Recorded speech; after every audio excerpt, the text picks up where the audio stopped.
기존 주방 구조를 보시면 주방 발코니로 나가는 문이 두 쪽짜리 슬라이딩 도어였어요. 그런데 생각해보면 우리가 이동할 때 한쪽 면만 열고 사용하게 됩니다. 나머지 한쪽은 공간만 차지하고 있는 거죠. 그래서 이 창문을 철거하고 터닝 도어를 바꿔주면 벽체의 면적을 더 확보할 수 있기 때문에 이렇게 냉장고 3대를 나란히 둘 수 있습니다. 주방에서 활용하는 공간이 더 넓어지는 거죠.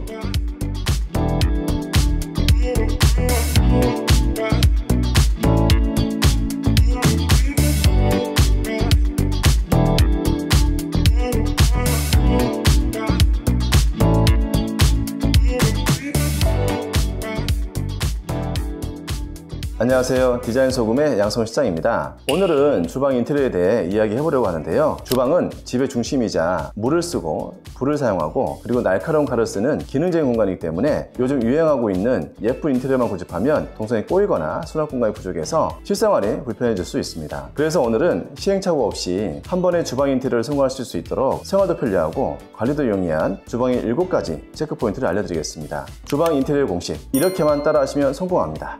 제가 지금 나와 있는 현장은 강북에 있는 42평 아파트예요. 지어진 지 15년 정도 된 아파트인데 우리가 흔히 볼 수 있는 D자 형태의 주방으로 되어 있었어요. 이번에 공사하면서 대면형으로 멋지게 바꿔드렸는데 주방 인테리어 하시면서 반드시 알아야 할 항목들을 하나씩 설명드리겠습니다. 첫째, 주방 통로폭은 900. 이건 그냥 외우세요. 대면형 주방을 구성할 때 가장 주의해야 하는 것이 통로폭인데요. 왜냐하면 우리가 쪼그려 앉았을 때 뒤 수납장에 걸리지 않으려면 900 정도의 통로폭이 필요해요. 이 900이 수납장 문을 열어둬도 사람이 지나갈 수 있는 최소 폭입니다. 이 정도는 확보해둬야 편하게 왔다 갔다 할 수 있어요. 둘째, 아일랜드는 비율이 생명입니다. 지금 이 아일랜드는 길이 3000, 깊이 1000 정도의 사이즈로 3:1 비율입니다. 딱 이 정도가 적당히 길어 보이고 커 보이는 황금 비율이에요. 또 아일랜드 깊이는 무조건 950은 넘어야 합니다. 그 이유는 인덕션에서 조리하거나 싱크볼에서 설거지할 때 기름이나 물이 건너편으로 튈 수밖에 없어요. 아일랜드 깊이가 950보다 작아지면 이게 복도 밖으로 떨어지게 됩니다. 그러면 아무래도 청소가 번거로워지겠죠. 두 번째 이유는 아일랜드 양쪽으로 수납을 하기 위해서예요. 보통 아일랜드 안쪽 수납은 650 깊이로 만들고 나머지 부분은 아일랜드 바깥쪽에서 사용할 수 있도록 만드는데요. 바깥쪽 깊이가 최소 300은 돼야 쓸만한 수납장을 만들 수 있어요. 수납장 깊이가 300이 안 되면 접시라든가 냉면 그릇 같은 이런 걸 수납하기 어려워요. 그래서 주방에 그릇을 제대로 수납하려면 최소 깊이 300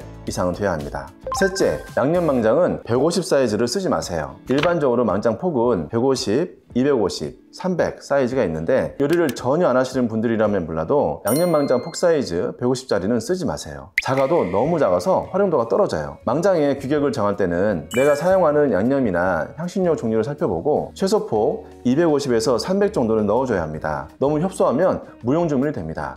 넷째, 아일랜드 상판 콘센트 딱 여기에 넣으세요.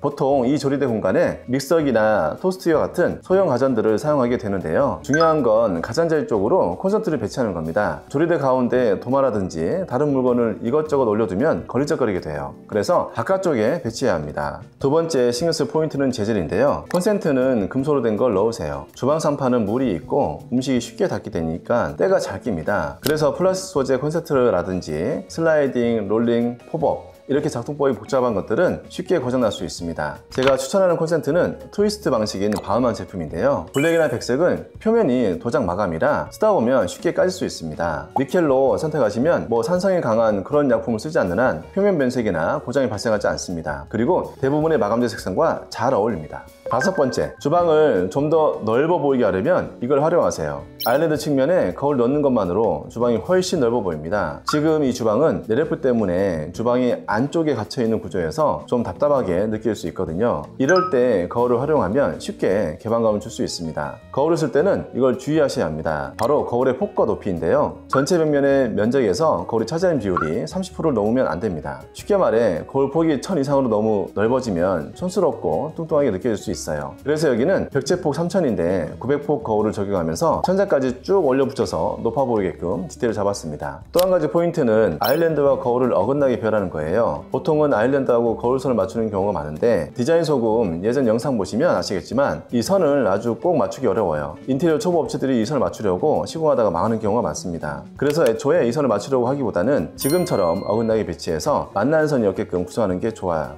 이렇게 해야 훨씬 깔끔합니다. 여섯 번째, 주방 발코니 도어 폭만 줄여도 주방이 넓어집니다. 기존 주방 구조를 보시면 주방 발코니로 나가는 문이 두 쪽짜리 슬라이딩 도어였어요. 그런데 생각해보면 우리가 이동할 때 한쪽 면만 열고 사용하게 됩니다. 나머지 한쪽은 공간만 차지하고 있는 거죠. 그래서 이 창문을 철거하고 터닝 도어를 바꿔주면 벽체의 면적을 더 확보할 수 있기 때문에 이렇게 냉장고 3대를 나란히 둘 수 있습니다. 주방에서 활용하는 공간이 더 넓어지는 거죠. 대신 주의할 점도 있습니다. 지금 보시면 주방 발코니 세탁기가 있어요. 터닝 도어의 폭은 세탁기가 지나갈 수 있는 크기로 선택해야 합니다. 보통 워시타워 폭이 700 정도거든요. 터닝도어 문틀 외경 기준 880짜리 쓰시면 됩니다. 이 정도면 문제없이 진행할 수 있어요. 터닝도어는 두꺼운 유리가 적용되기 때문에 매우 무겁습니다. 너무 크게 만들면 얼마 지나지 않아서 문 처짐 같은 하자가 발생할 수 있어요. 제가 말씀드린 문틀 외경 기준 880 사이즈가 딱 적당합니다. 그리고 이렇게 터닝도어를 달 경우 가구 라인에 맞춰서 도어를 다는 경우 많죠. 이 가구 도어도 타입이 여러 가지인데요. 첫 번째는 폴딩 도어, 두 번째는 앞으로 당긴 여닫이, 세 번째는 밀어서 여는 인도어 타입이 있는데요. 지금 이 주방에는 인도어 타입 가구 도어를 적용했어요. 그 이유는 자주 왔다 갔다 하는 곳이기 때문에 안전적이어야 하고 개폐가 쉬워야 합니다. 양쪽으로 문이 열리는 가구 도어는 문을 개방해 두기가 불편하지만 이런 인도어 타입 도어는 완전히 열어두어도 깔끔한 공간 연출이 가능합니다. 7번째, 아일랜드를 바 테이블로 쓰려면 이걸 꼭 챙기세요.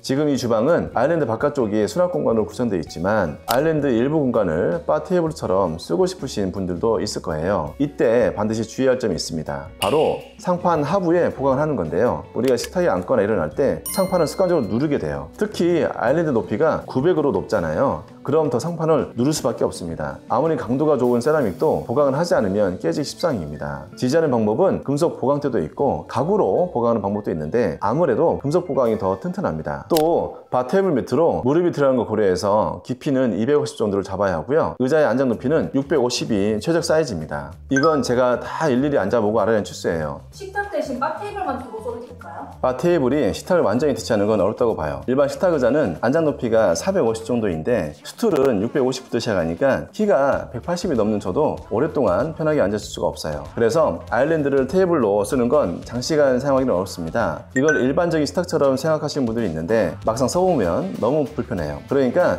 꼭 주방이 아니더라도 별도의 다이닝 테이블을 둘 자리를 마련해 두는 게 좋습니다.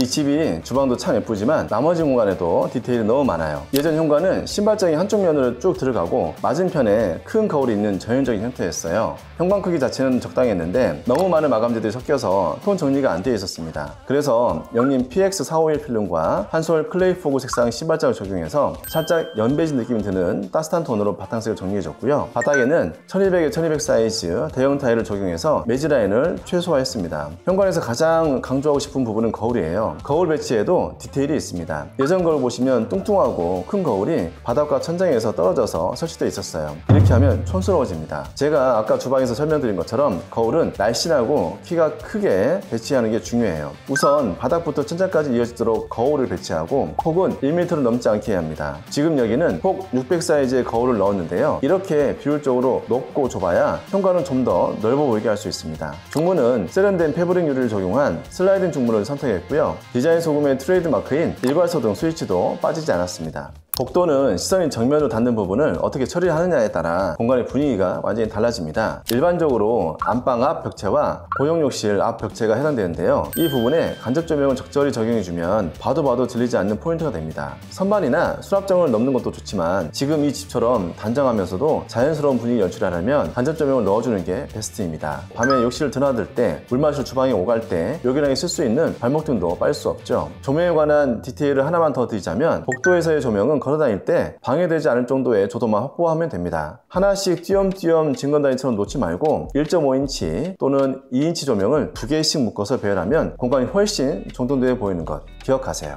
거실 소파는 항상 현관을 바라보는 방향으로 배치하는 게 좋아요. 그래야 들어오는 사람을 반겨줄 수 있고 고개를 돌리지 않아도 되니까 편합니다. 그리고 거실 앞뒤 폭이 4,500이 넘으면 소파를 벽면에 바짝 붙이지 말고 통로처럼 살짝 떼는 것도 좋습니다. 그래야 공간이 좀 더 여유 있어 보여요. 다이닝 테이블, 주방에 둘지 거실에 뺄지 고민하시는 분들이 많은데요. 거실 창밖 뷰가 좋다면 창가 쪽에 두세요. 많은 분들이 주방에서 테이블을 빼는 걸 제안드리면 좀 낯설어 하세요. 하지만 거실에 멋진 뷰가 있다면 테이블을 창가로 옮기는데 주저할 이유가 없습니다. 주방에 테이블 두잖아요? 그러면 식탁의 역할밖에 못합니다. 하지만 거실로 나오면 식탁도 될 수 있고 손님이 왔을 때 응례수처럼 쓸 수 있어요. 거실이라는 공간은 보통 집에서 가장 넓기 마련인데 그냥 낭비되고 있는 경우가 많습니다. TV, 소파 이외에 별다른 계획이 없다면 이 넓은 넓은 공간을 버리지 마시고 테이블을 두고 활용하세요. 근데 테이블이 거실로 나오면 좀 답답하지 않을까요? 전혀 그렇지 않습니다. 예를 들어 키 큰 장같이 전체 면을 채우는 수납장은 공간을 답답하게 만들지만 하부장이나 테이블같이 높이의 반만 차지하는 것들은 공간을 답답하게 만드는 요소가 절대 아닙니다. 저를 믿고 배치해보세요. 후회 없을 겁니다. 거실에서 마지막으로 짚어볼 건 조명이에요. TV 쪽은 조명을 쓸 일이 많지 않아서 사각 매입 조명을 적용했고요. 소파 벽면은 앉아서 책이나 신문같이 집중해서 볼 수 있기 때문에 2인치 다운라이트를 3개씩 묶어서 양쪽에 배치했습니다. 오븐 천장에 넣는 간접 조명이 일반적으로 두 가지의 종류가 있습니다. 하나는 LED 스트립바, 다른 하나는 T5인데요. 둘 중 뭐가 낫냐고 물어보시면 저는 T5가 낫다고 봅니다. LED가 더 좋은 거 아닌가요? T5가 조명 교체가 쉬워요. 누구나 할 수 있습니다. LED 스트립바는 조명이 둘둘 말려있는 건데 조명이 끊기지 않고 공간에 딱 맞게 들어갈 수 있는 게 장점이지만 쓰다가 문제가 생기면 전기를 좀 다룰 줄 아는 사람이 와야 교체를 할 수 있고요. 안전기라는 별도의 부속품이 필요해서 이것도 고장나면 전문가가 해결해야 돼요. T5 단점 중 하나가 사이즈는 300, 600, 900, 1200, 1500 이렇게만 나온다는 거예요. 그래서 배열을 하다 보면 조명이 약간 비는 부분이 생깁니다. 이것 때문에 LED 스트립바를 설치하는 분들도 있는데 몇 년 전에 400짜리가 나왔어요. 그래서 규격 제품들을 조합해서 거의 근접하게 맞출 수 있습니다. 마지막으로 안방도 좀 보여드릴게요. 고객님이 누워서 TV를 시청하길 원하셔서 침대 맞은편 벽면에 벽걸이 TV를 설치했고요. 휴식과 재충전에 최적화된 공간입니다. 대부분 안방 공간이 가로 세로 3, 4m 정도 되는 면적이거든요. 여기에는 43인치짜리 실링팬을 넣으시면 쾌적하게 쓰실 수 있습니다. 그리고 안방에서 슬라이딩 도어를 열면 드레스룸으로 이어지는데요. 여기에 있는 붙박이장은 리폼한 거예요. 문짝과 상부 서라운드를 제거하고 천장 위쪽까지 도어로 맞춰져서 공간이 높아 보이도록 기획했습니다. 이거 완전 새 거 같아 보이는데요? 마감된 걸 보면 완전 새 거죠. 이렇게 하면 비용도 새로 하는 것보다 60% 정도 절감할 수 있습니다. 붙박이장은 다 리폼이 가능한 건가요? 30년이 지나지 않았다면 거의 가능합니다. 가장 문제가 많은 곳은 경첩이나 하드웨어, 그리고 도어 변형이나 훼손이에요. 몸통 자체는 웬만하면 온전합니다. 따라서 도어나 결선부만 바꿔줘도 오래된 가구가 새 가구로 변신할 수 있습니다.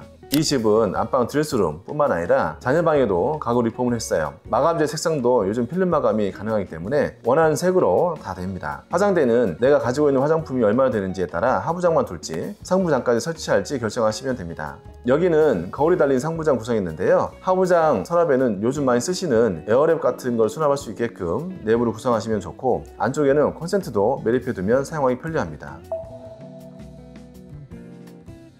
오늘 주방 인테리어 공식부터 현관, 복도, 거실, 안방까지 빠지면 아쉬운 디테일들을 살펴봤는데요. 어떻게 보셨나요? 인테리어는 항상 얼마나 쓰기 편한지 그리고 얼마나 오래가는지를 염두에 두고 계획을 세워야 합니다. 예쁘기만 하면 반드시 후회합니다. 동선과 수납, 편의성 꼭 챙겨주세요. 오늘도 끝까지 시청해주셔서 감사합니다. 디자인 소금의 양성호 시장이었습니다.